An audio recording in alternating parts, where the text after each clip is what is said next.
Eto mga idol, eto yung ahas na binili ko pa before. Natatakot talaga ako dito, hindi ko kayang hawakan. So ngayon, kaya ko nang hawakan dahil syempre pre-practice ko yan.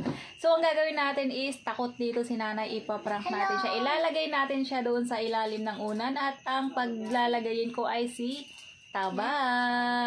Oh James, ito na. Ito na, lagay mo nito. Ayan. Hawakan mo, tara.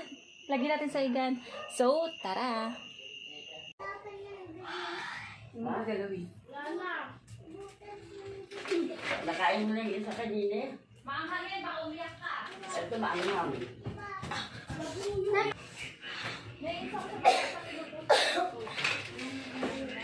Bukas ng gabi naman yung isa.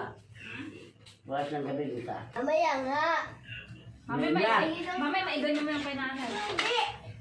Di ba nga? Naliugasan natin paa mo. Dali, ugas ka na. Dumi ka, dili paa mo. Ayaw kasi doon at napakaliwanag din kay James. Tama ka tulog kay James, maliwanag.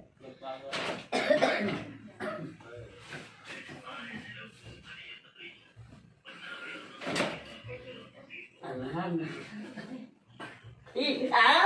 Utang sa mahilod. Bakla! Si mama naglagan.